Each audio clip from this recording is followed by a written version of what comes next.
Bonjour et bienvenue sur cette nouvelle vidéo, donc ce post audio, un point ici pour reprendre avec vous la raison d'être et l'intérêt, selon moi toujours, puisque j'ai fait ce choix de cette dénomination et de ces deux profils runner-chaser, de leur intérêt, à quoi ils servent, comment s'en servir, jusque quand et à quel moment ils ne sont plus utiles bien sûr. Et ça en trois directions ici pour le voir avec vous. 1. La terminologie, d'où viennent ces termes. 2. À quel moment, quand, comment il est bon d'en avoir utilité et non pas de vouloir absolument se retrouver dedans point pour point dans ce qui a été mis en avant bien sûr. Et puis troisièmement, ce que ça nous amène vraiment, ça nous apporte, parce que ça nous permet vraiment d'aller plus loin dans la connaissance de soi pour moi. Alors, premièrement, d'où viennent ces termes, cette terminologie runner-chaser?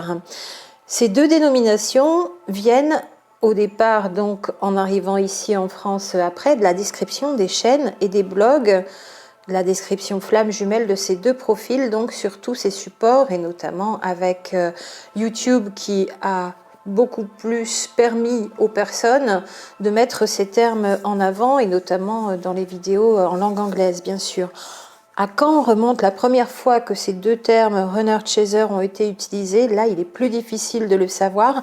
On avait fait cette recherche et merci à cet abonné qui avait participé à cette recherche aussi et qui était remonté à 1988 pour la terminologie Twin Flames, flamme jumelle, donc dans des livres anglais. J'avais aussi, moi, un point d'origine donc à 1992, mais il n'y avait pas, par contre, les termes runner-chaser.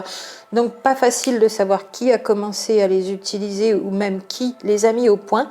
Mais il se trouve que si l'on va chercher dans les dénominations en psychologie anglaise, on en trouve une qui ressemble beaucoup, vous me direz quel est votre avis, et qui est Pursuer Distancer. Pursuer, donc c'est P-U-R-S-U-E-R et Distancer, D-I-S-T-A-N-C-E-R comme distance avec un R, avec une traduction littérale qui pourrait être donc poursuivant et restant à distance. Cette façon, donc, à un niveau psychologique, d'observer comment fonctionne un couple, donc ici un couple qui est déjà construit, qui est déjà en relation classique, en vie commune. Et la psychologie, donc, et notamment anglaise, a décrit des fonctionnements, des profils entre l'un et l'autre, ce pursuer, ce distancer, ce poursuivant et l'autre restant à distance, qui fonctionnent différemment. En opposition d'ailleurs, puisque le pursuer, on pourrait dire que c'est celui qui veut ou celle qui veut plus de contact, plus de communication, plus d'attention aussi, plus de sorties ensemble, plus de contact physique aussi, pourquoi pas si jamais il y avait un petit peu de détachement justement de la part de l'autre, le distancer qui est plus indépendant, qui est moins dans la communication, qui est moins proche physiquement comme psychologiquement de son autre. Et il y a donc bien là deux fonctionnements différents qui moi me font beaucoup penser, avec une transposition. Et bien que la relation flamme jumelle est liée à cette fameuse séparation, qu'il n'y a pas dans le couple classique en général, ou si séparation il y a, c'est définitif, ou presque, à part les couples où ça part et ça revient, mais ça c'est encore un autre cas de figure. Mais le pursuer-distancer de ce couple classique et ce fonctionnement en deux profils me rappelle beaucoup, moi, ces deux profils runner-chaser. Ils ne sont pas équivalents, ça n'est pas la même chose que l'on observera à l'intérieur, puisque là, la dénomination runner, celui qui fuit et qui est dans le rejet, vient du fait d'avoir engagé la séparation. Et la dénomination chaser vient du fait de ne pas comprendre cette séparation, de ne pas l'avoir voulu, de la subir et de se retrouver mis à l'écart dans le rejet et la fuite du runner. Mais ça ressemble quand même beaucoup et pour moi, ça pourrait venir de là. Peut-être que chez les anglo-saxons, il y a eu quelqu'un à un moment qui connaissait cette observation psychologique du couple pursuer-distancer et puis s'est dit on pourrait le transposer aux flammes jumelles avec les différences qu'il y a et donc mettre ces autres différences dans le profil runner, dans le profil chaser tel que se comportent les jumeaux dans le duo et ça donne ces deux comportements opposés qui existent bel et bien réellement et qui, quelque part, dans un couple classique, avaient déjà été observés, avec ces quelques différences, bien sûr, ça ne ressemble pas. Les différences, donc, c'est bien sûr la forte énergie dégagée à un niveau corporel, physique, donc dans cette dimension énergétique, les obstacles, les transformations complètes à opérer, les raisons à un niveau terrestre, période terrestre très particulière, et tout ce que je vous ai mis dans ces vidéos, donc sur les signes et symptômes, sur les obstacles et sur les points d'évaluation que l'on peut mettre en avant quand on a observé les duos qui ne sont en rien des QCM ou des cases à cocher, bien sûr, j'en perds mon latin, mais qui sont justement des points de repère pour se situer, pour savoir où on en est, d'où on part, dans quel genre de relation on pourrait être et comment on va fonctionner avec ce que l'on est plutôt que d'être dans le flou. Après, on peut se dire ce sont des étiquettes, mais si runner chaser, ce sont des étiquettes, la plus belle étiquette, c'est sûrement l'étiquette flamme jumelle qu'on a voulu donc utiliser pour différencier d'âme sœur. Alors il y a des personnes qui ne veulent absolument pas des profils runner chaser en disant c'est des étiquettes, ça divise, ça sépare, mais qui ont été les premières à mettre en avant les flammes jumelles avec la belle étiquette flamme jumelle. Non, non, c'est pas pareil que les âmes sœurs. Si on veut pas de runner chaser, il n'y a pas de flamme jumelle ou d'âme sœur. Ce sont des amours qui se passent comme elles se passent, fortes, avec des caractéristiques qu'il faut aussi peut-être donner pour qu'on puisse se repérer, mais il n'y a pas plus belle étiquette que l'étiquette flamme jumelle, pour parler en ces termes. Or, moi, je ne considère pas que flamme jumelle, c'est une étiquette, pas plus que runner chaser, ce sont des étiquettes sur l'un et sur l'autre qui amèneraient à être divisés et à nous empêcher de faire la séparation. Pour moi, c'est tout l'inverse. Si on sait qui l'on est au départ avec tous nos travers, on saura d'autant mieux se libérer de tout ça, se transformer, pour devenir la meilleure version de nous-mêmes, pour pouvoir nous rapprocher. Mais voilà au niveau de la terminologie et de ses origines. Et deuxièmement, pour l'utilisation, l'intérêt de ces profils, il suffit simplement de comprendre, comme je le dis souvent, qu'ils ne valent qu'au début de la rencontre et au début du processus de transformation, et qu'ils sont là justement comme point de repère pour voir où on en est. Est-ce que ce que l'on était au début, dans ce que l'on était en partie ou tout runner ou en partie ou tout chaser, ça persiste dans ce qui était négatif, dans ce qui n'est plus utile, ou est-ce qu'on a déjà réussi à le transformer? Où en est-on dans notre parcours? Si ces profils disparaissent, on a aussi là une évaluation de notre progression. C'est là pour moi le grand intérêt, en plus bien sûr, ça je vous le dis souvent aussi, que si on ne se retrouve pas du tout dans runner chaser, que si c'est une relation très souffrante, que s'il y a des allers-retours, on se sépare, on revient, et que ça fait 3 fois, 4 fois, 5 fois, on s'éloigne vraiment de la relation flamme jumelle, et il peut être important, voire urgent, si c'est une relation douloureuse, s'il y a de la violence psychologique, si on se sent très mal, si on perd en énergie physique, intellectuelle et spirituelle, de voir si ça n'est pas une relation toxique, voire une relation avec pervers narcissique. C'était aussi pour moi, depuis le départ, ça l'est toujours, le grand intérêt d'avoir voulu mettre en avant ces profils runner chaser. Parce que pour moi, ils sont légitimes en psychologie, comme la psychologie anglaise le voit dans le couple classique qui est en vie commune, non séparée, avec pursuer, distancer, il est tout à fait légitime, et cette psychologie l'accrédite pour moi, qu'il y ait ces profils runner chaser dans la relation flamme jumelle. On a ces particularités, donc avec d'intenses connexions dans la relation flamme jumelle, les enjeux, les obstacles, quelles sont les causes de séparation. On évalue tout cela pendant la séparation et pendant nos processus de transformation. Quelle est notre capacité à nous libérer et à guérir de nos blessures, de nos dysfonctionnements, de nos mémoires d'enfance douloureuses, notre capacité de résilience aussi, quels sont nos alliés. Et là, on va aussi savoir d'ailleurs combien de temps va durer à peu près la séparation par rapport à nos capacités de transformation. Et c'est là que, à un moment, et de plus en plus, quand on arrive en milieu de parcours, fin de parcours, ça a été beaucoup repris, galvaudé, c'est dans les tirages de cartes, mais ça veut dire progression en fait, début de parcours, milieu de parcours, fin de parcours, et on va voir qu'à un moment, on est de moins en moins ce que l'on était au départ, donc plus runner que chaser, ou complètement runner et complètement chaser, on l'est de moins en moins, ça s'estompe, ça veut dire que les libérations se font Et quand ce sera quasiment estompé, c'est tout simplement un signe que les retrouvailles et la réunion approchent. La réunion ferme et définitive, on va dire, pas un pseudo rapprochement, et puis ça ne donne pas vraiment lieu à une réunion solide. Toujours vraiment la réunion pour les flammes jumelles, c'est l'ultime, unique et vraie réunion, et puis il y a encore d'autres choses après. Et en fin de parcours, je le redis aussi, je vous avais fait cette vidéo, pour moi tout est plus fluide parce qu'on a guéri beaucoup de choses. Il n'y a pas de façon éclatante de voir encore des blessures, des mémoires ou des choses difficiles ressortir. Là, ça veut dire qu'on n'aurait pas du tout progressé. Si c'est plus difficile à la fin et avant la réunion, on n'aurait pas du tout progressé. Il y a par contre une particularité dans la relation flamme jumelle, c'est que tout est vraiment amplifié, c'est-à-dire que le moindre faux pas va être mis en avant, mis en lumière extrêmement fort par rapport à d'autres relations.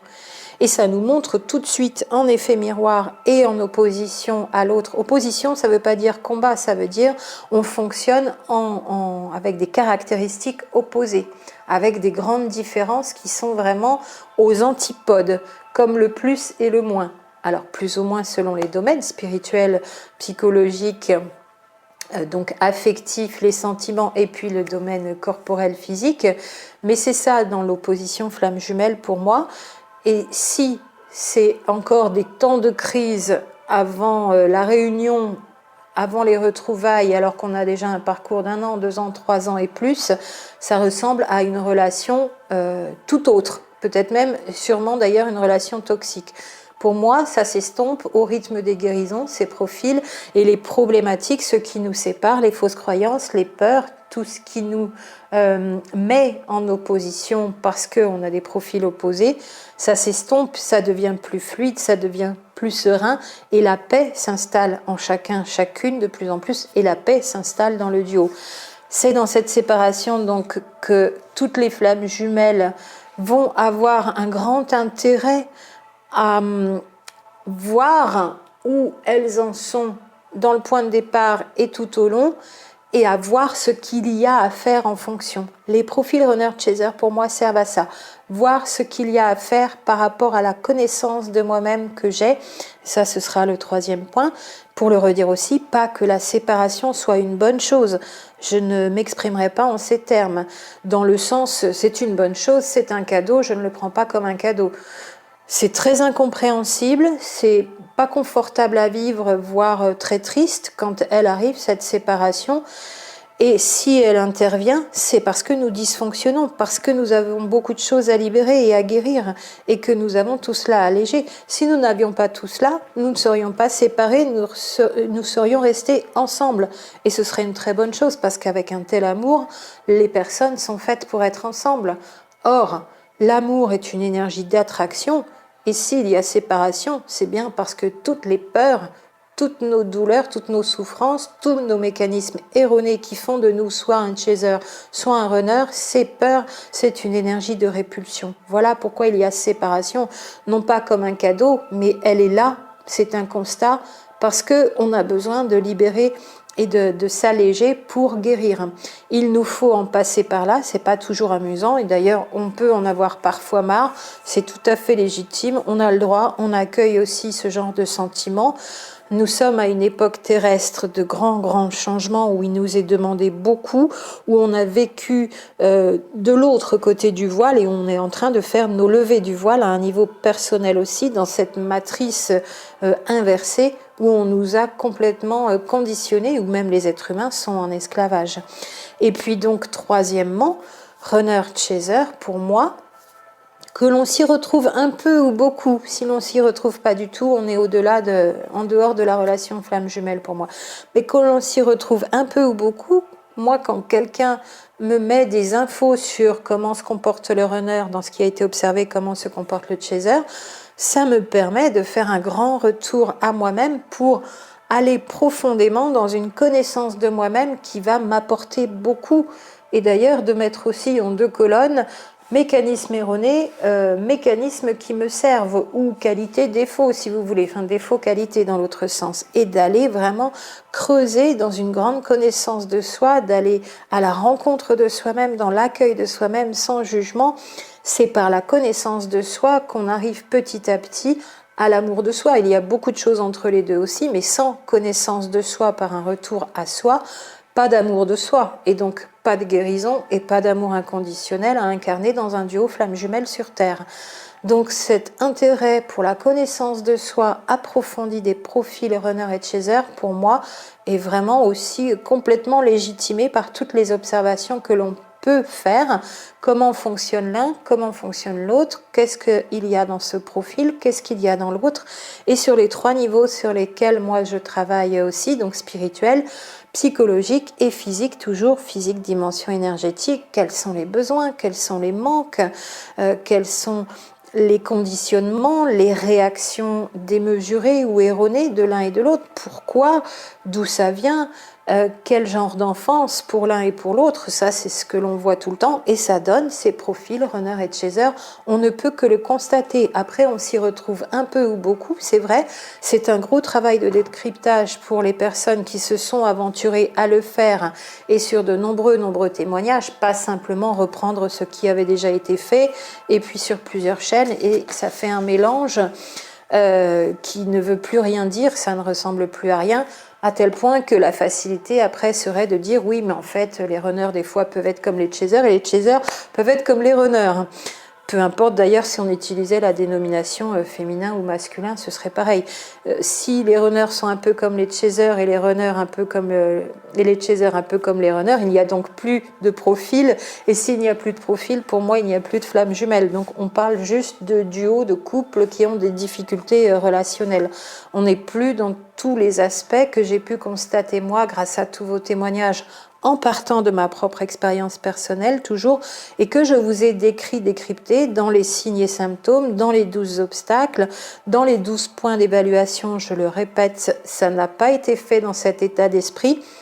Après, peu importe si certaines personnes veulent caractériser mon travail de QCM, dans les 12 points d'évaluation que je vous ai donnés dernièrement, pour moi, ce sont des points de repère pour s'y retrouver, arrêter de tourner en rond.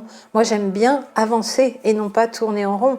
Donc, on ne peut pas se prendre pour un homme quand on est clairement une femme, et on ne peut pas se prendre pour une femme quand on est clairement un homme. Après, il y a les entre-deux, donc on est plus ou moins un homme ou plus ou moins une femme, mais les hommes et les femmes existent, les runners et les chasers existent pour moi dans la relation flamme jumelle. Ne pas en vouloir, c'est peut-être vouloir élargir, ne pas oser peiner certaines personnes qui, par la fascination pour la relation, voudraient absolument être flamme jumelle, en leur disant, d'ailleurs, tout le monde a son jumeau incarné sur Terre, vous savez, c'est pas mon point de vue non plus ici, je vous l'ai dit, et ça a ce grand intérêt de pouvoir s'y retrouver pour mieux avancer, des points de repère, précision, parce que sinon, confusion.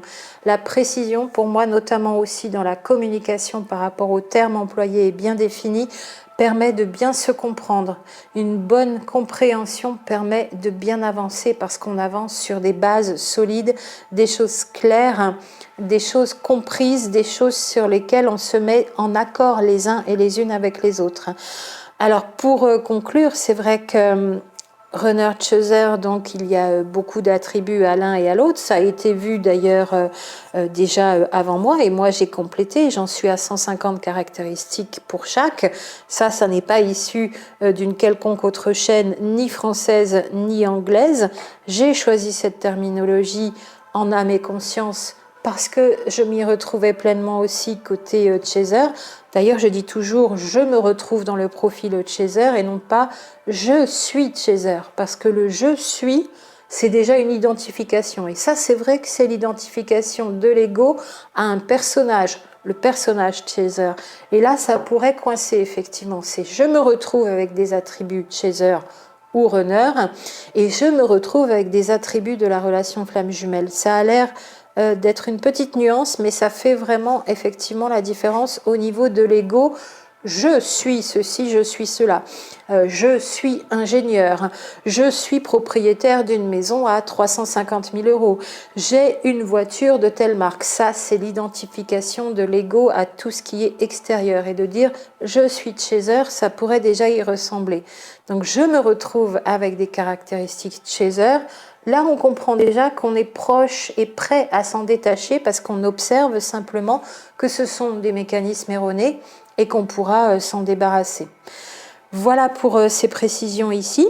Profil runner chaser ont un grand intérêt pour moi dans la possibilité de mieux avancer, pour la connaissance de soi, dans la connaissance de soi, pour mieux se libérer, s'alléger, se guérir et mieux s'en débarrasser finalement.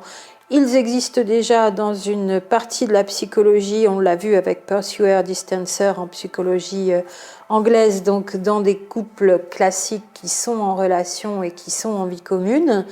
Ça semblerait être une transposition, ça pourrait y ressembler. Ils font état d'un fonctionnement déjà connu, de fait, qui légitime aussi qu'il y ait ces deux profils chez les flammes jumelles.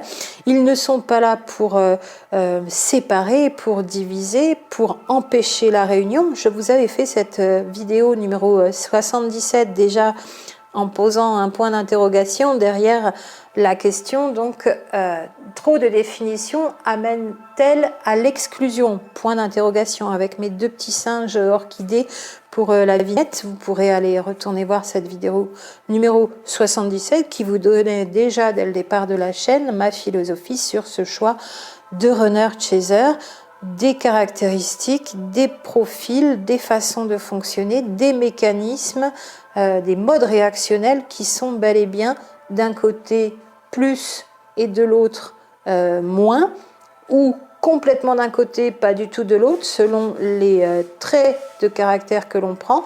Ce sont des profils qui ont trait à la personnalité d'ailleurs, sous-ensemble de la personnalité complète qui, elle, sera plus vaste chez l'individu.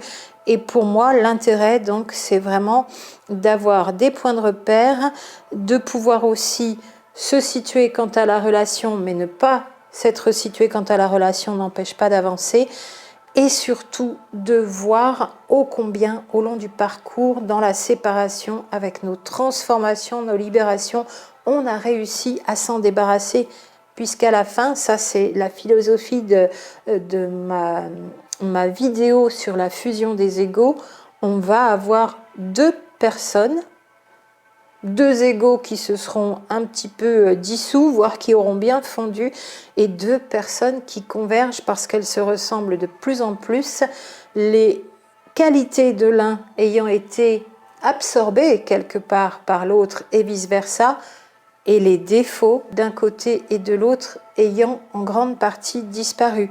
Belle transformation et beau point de comparaison que de savoir qui l'on est au départ dans cette relation et quand il y a la séparation.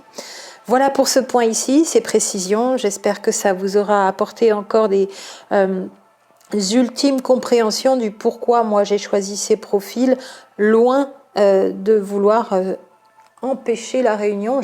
Ça me paraît étrange de penser que ce serait en train de semer la division dans le duo. C'est simplement un constat. De toute façon, nous sommes deux et nous observons que nous fonctionnons d'une façon ou d'une autre et en opposition chez les flammes jumelles. Et je vous retrouve pour la suite. Prenez soin de vous.